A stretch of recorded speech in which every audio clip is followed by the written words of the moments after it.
देश की सेवा कर चुके हमारे सम्मानित पूर्व सैनिकों, वीर नारियों, फैमिली पेंशनर्स, केंद्रीय कर्मचारियों और सभी पेंशनर्स का सैनिक न्यूज परिवार में हार्दिक स्वागत है।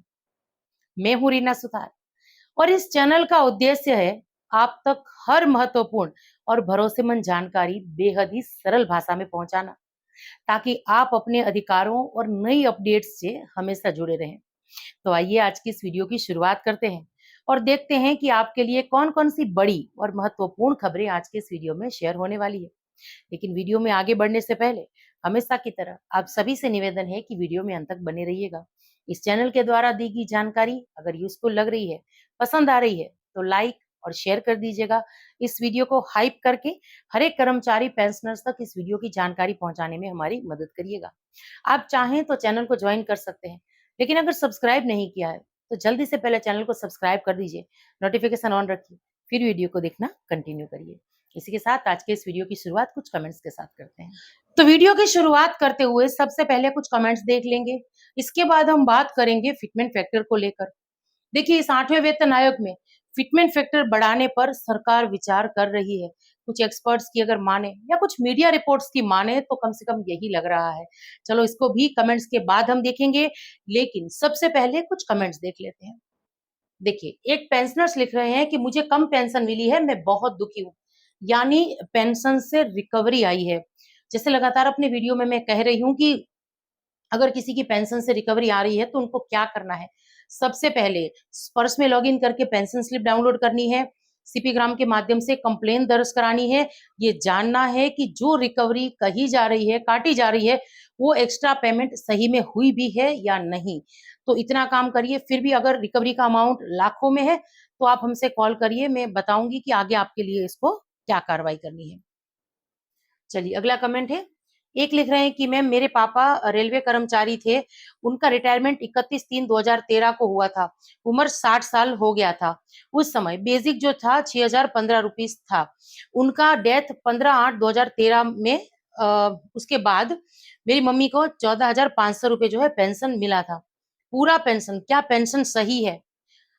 सर, रेलवे की जो फैमिली पेंशनर्स हैं या पेंशनर्स हैं, उनसे जुड़ी हुई ज़्यादा जानकारी तो हमारे पास नहीं है, लेकिन आप हमें व्हाट्सएप पर संपर्क करिए, पीपीओ वगैरह शेयर करिए, ताकि सारी डिटेल वगैरह चेक करके जो है हम इसके बारे में सही जानकारी शेयर कर पाएँ।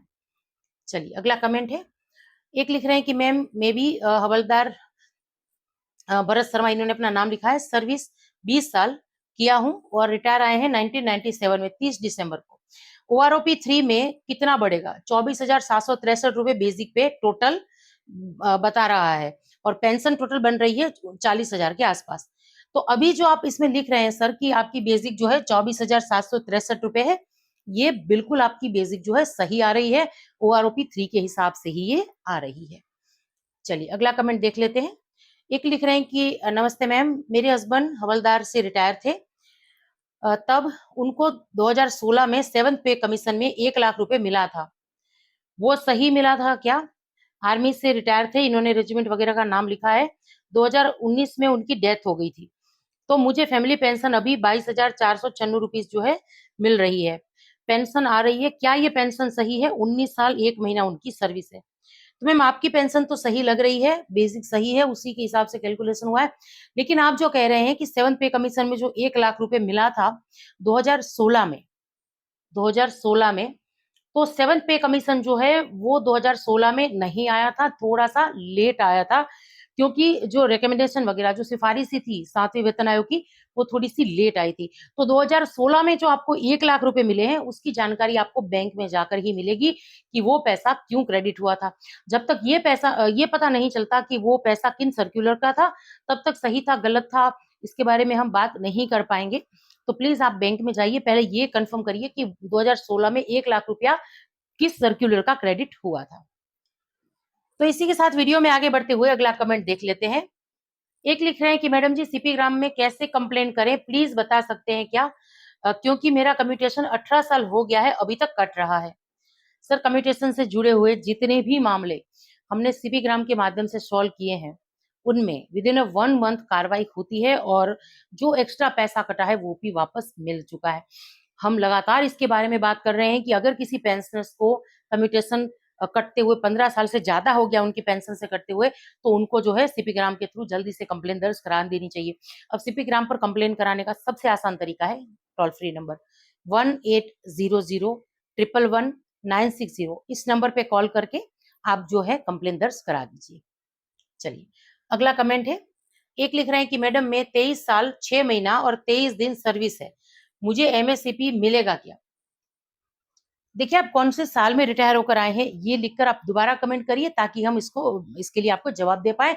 अगर आप तो 2016 में 2006 में रिटायर होकर आए हैं तो आपको एमएससीपी के लिए हम कार्रवाई जरूर से करा सकते हैं, लेकिन 2006 से पहले आए हैं तो एसीपी में 10, 20 और 30 साल का फॉर्मूला लगता है, तब आपको जो है एसीपी लागू नहीं है, एमएससीपी आपको जरूर से मिलेगा। चलिए अगला कमेंट है, एक लिख रहे हैं कि नमस्ते मैम, हमारा एमएसपी 8 पे कमीशन में बढ़ेगा या सेम रहेगा? फिटमेंट फैक्टर जो है वो एमएसपी पे भी असर करेगा। कुछ दिनों पहले डिटेल में मैंने इस पर वीडियो बनाई थी कि कितना फिटमेंट फैक्टर रहने पर हमारा एमएसपी जो है कब कहाँ तक बढ़ सकता है, कितना बढ़ सकता है, डिटेल में जो है उसके बारे में मैंने बात की है, तो आप चैनल पर जाकर उस वीडियो को देख सकते हैं। पर यह कंफर्म है कि एमएसपी जो है वो कंफर्म बढ़ेगी 8वें वेतन आयोग में, क्योंकि फिटमेंट फैक्टर एमएसपी भी असर करता है। चलिए इसी के साथ हम बात करते हैं 8वें वेतन आयोग की।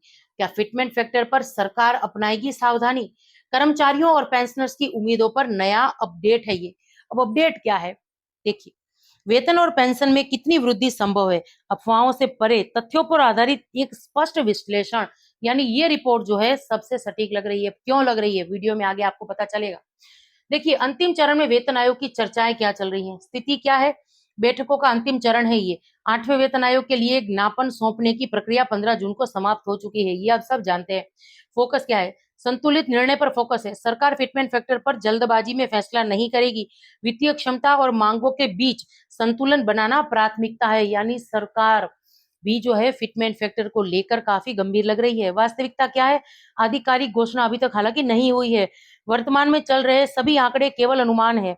अंतिम रिपोर्ट का ड्राफ्ट अभी तक तैयार होना बाकी है, लेकिन फिर भी देखिए इस रिपोर्ट की अगर माने तो सरकार इस बार 7वें वेतन आयोग से थोड़ा सा ज्यादा फिटमेंट फैक्टर जो है वो दे सकती है।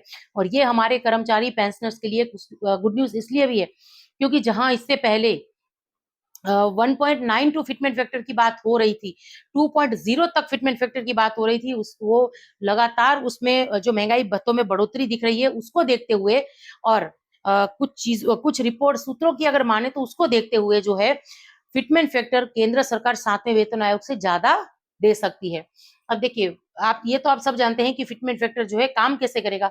अभी जो बेसिक है उसको बड़ा फिटमेंट फैक्टर से जब मल्टीप्लाई करेंगे तब जो है हमारी नई बेसिक आएगी और यही बेसिक के हिसाब से हमें सैलरी, अलाउंसेस और पेंशन जो है वो मिलेगी। इसके बाद आगे देखिए 7वें वेतन आयोग से हमें क्या सुराग मिलते हैं। 7वें वेतन आयोग का एक खाका समझते चलिए। पहले जहां न्यूनतम बेसिक पे 7,000 थी जो 6ठे वेतन आयोग में तय हुई थी, 7वें वेतन आयोग का फिटमेंट फैक्टर कितना था, 2.57, जो 8वें वेतन आयोग में बढ़कर मतलब 7वें वेतन आयोग में फिटमेंट फैक्टर जब 2.57 मिला तो बढ़कर 17,990 हो गया, जिसको राउंड ऑफ करके 18,000 कर दिया गया। अब क्या होगा देखिए इसके बारे में अगर बात करें तो मांग बनाओ संभावना क्या है, एक स्पष्ट तुलना देखते चलिए। कर्मचारी मांग क्या कर रहे हैं फिटमेंट फैक्टर की, 3.83। न्यूनतम बेसिक पे अगर ये मांग मान ली गई तो 70,000 के आसपास हो जाएगी और अत्यधिक उच्च प्रभाव पड़ेगा राजकोषीय केंद्र सरकार पर। इसके बाद देखिए अगर बात करें 7वें वेतन आयोग में 2.57 फिटमेंट फैक्टर था, तब 17,990, जिसको मैंने कहा कि राउंड ऑफ करके 18,000 कर दिया गया था। और इसमें जो है केंद्र सरकार को व्यय कितना आया था, 9.9%। 8वें वेतन आयोग की अनुमानित अगर टेबल देखते चले तो 2.57 के करीब ये संतुलित रहेगा या उससे थोड़ा ज्यादा मिलेगा प्रतिशत। यानी अभी देखिए जैसे फिटमेंट फैक्टर तय नहीं है तो जो न्यूनतम सैलरी है उसकी बेसिक है उसकी हम आकलन नहीं कर पाएंगे। और केंद्र सरकार ये कोशिश करेगी नियंत्रित और संतुलित यानी जो राजकोषीय प्रभाव है उसको नियंत्रण करने की केंद्र सरकार पूरी कोशिश करेगी। और ऐसा क्यों होगा, चलिए इसके बारे में अगर बात करूं तो सरकार सावधानी क्यों बरत रही है। केवल केंद्र ही नहीं, राज्य सरकार को भी इसी वेतन वृद्धि का वित्तीय बोझ उठाना पड़ता है, क्योंकि जैसे केंद्र सरकार ने 8वां वेतन आयोग लागू किया, फिर अलग-अलग जो राज्य सरकारें हैं वो भी केंद्र के स्तर पर ही जो है अपने कर्मचारी पेंशनर्स के लिए 8वां वेतन आयोग लेकर आएगी। तो आयोग वर्तमान में देखिए उत्तर प्रदेश, ओडिशा और पश्चिम बंगाल जैसे बड़े कार्यबल वाले राज्यों के साथ गहराई से विचार विमर्श कर रही है। दिल्ली, लद्दाख, जम्मू कश्मीर, तेलंगाना और महाराष्ट्र में बैठकें पहले ही हो चुकी है, जिसकी अपडेट आप सभी को पता होगी अगर रेगुलर वीडियो वॉच कर रहे हैं तो। अब देखिए राजकोषीय घाटे को नियंत्रण में रखना और भविष्य के विकास कार्यों के लिए बजट सुनिश्चित करना, सरकार इसीलिए सावधानी बरतेगी। और फिर भी देखिए एक अच्छी खबर है कि कम से कम फिटमेंट फैक्टर 7वें वेतन आयोग से कुछ ज्यादा ही बताया जा रहा है। और यदि फिटमेंट फैक्टर बदलता है तो क्या होगा? देखिए, अगर 3.83 की मांग पूरी होने पर, हालांकि ये नामुमकिन है, इतना फिटमेंट फैक्टर तो नहीं मिलेगा, पर अगर मिल जाता है तो कर्मचारियों और पेंशनर्स के वेतन में भारी उछाल आएगा। डीए के नए सिरे से निर्धारित होने की संभावना है, लेकिन जोखिम क्या है? सरकार पर हजारों करोड़ों का भारी अतिरिक्त बोझ आएगा। अब इसके साथ देखिए 2.57 के करीब रहने पर, यानी 7वें वेतन आयोग का फिटमेंट फैक्टर या उससे थोड़ा ज्यादा अगर फिटमेंट फैक्टर मिल गया तो भी वेतन और पेंशन में सीमित लेकिन स्थिर वृद्धि तो होगी ही। फायदा क्या होगा? सरकार बिना अर्थव्यवस्था को नुकसान पहुंचाए वित्तीय संतुलन बनाए रख सकेगी। तो यहाँ पर देखिए इसका आंकलन किया गया है, इसके बारे में बात की गई है कि केंद्र सरकार जो है राजकोषीय प्रभाव को देखते हुए डिसीजन लेगी। अब अभी हम कहाँ हैं अगर उसको देखते चले तो 8वें वेतन आयोग का कार्यकाल कहाँ पहुंचा है। देखिए देखिए ज्ञापन प्रस्तुति हो चुकी है, राष्ट्रीय आउटरीच प्रोग्राम्स हो रहे हैं, राज्यों से परामर्श लिए जा रहे हैं, हितधारकों से, जो राज्य कर्मचारी संगठन है, पेंशनर्स के एसोसिएशन से, उससे। इसके बाद देखिए लास्ट में ड्राफ्टिंग और घोषणा, अभी इनपुट के समेकन के बाद अंतिम रिपोर्ट तैयार की जाएगी। कुछ रिपोर्ट्स ये भी कह रही थी कि जनवरी 2027 तक 8वें वेतन आयोग की कमेटी जो है वो अपनी रिपोर्ट सौंप सकती है। अब देखिए यहाँ पर साथ में ये भी कहा गया है कि अफवाहों से बचे, सही समय का इंतजार करिए। बहुत सारी रिपोर्ट्स या व्हाट्सएप पर मैसेजेस, सोशल मीडिया में वीडियोस आपने ये भी देखे हैं जहाँ फिटमेंट फैक्टर को लेकर बात की गई है। तो अभी तक किसी भी फिटमेंट फैक्टर को अंतिम स्वरूप नहीं दिया गया है। सोशल मीडिया पर चल रहे आंकड़े केवल अनुमान हैं। इसी के साथ आधिकारिक घोषणा और सैलरी पेंशन कैलकुलेटर जारी होने के बाद ही अपनी वास्तविक वृद्धि का आंकलन करिए।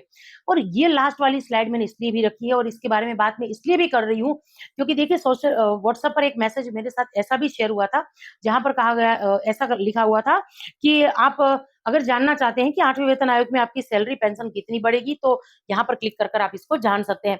अब ऐसी फाइल्स वगैरह जो होती है वो हार्मफुल हो सकती है और वो आपका अकाउंट खाली तक कर सकती है। आपको, जैसे कि मैंने अभी कहा कि कुछ ऐसे चैनल्स हैं जो सही-सही जानकारी देते रहते हैं, आप उनसे जुड़िए, उनसे आपको सारी जानकारी मिलती रहेगी। पर सोशल मीडिया में कोई भी ऐसे मैसेजेस घूम रहे हैं जो आपको 8वें वेतन आयोग का कैलकुलेटर बता रहे हैं या ये बता रहे हैं कि 8वें वेतन आयोग में आपकी सैलरी पेंशन में कितनी बढ़ोतरी होगी, हमसे जानिए। कुछ इस तरीके के मैसेजेस जो हैं उससे हमें बचने की ज़रूरत है। और ये अवेयरनेस इसलिए भी ज़रूरी है क्योंकि आज हर कोई ये जानता है कि 8वां वेतन आयोग आएगा, आने वाले दिनों में उसको लागू किया जाएगा। तो हर कोई भी ये जानना चाहता है कि हमारी सैलरी पेंशन में कितनी बढ़ोतरी होगी। ऐसे में जो साइबर फ्रॉड है उनका भी काम आसान हो गया है। तो इनसे हम सभी को बचने की ज़रूरत है। तो चलिए यही कुछ जानकारी थी जिसको लेकर आज के इस वीडियो में आई थी। अब जानकारी आप सब लोगों को कैसी लगी कमेंट्स के माध्यम से ज़रूर से शेयर करिएगा। इसी के साथ आज के इस वीडियो से विदा लेती हूँ। जय हिंद।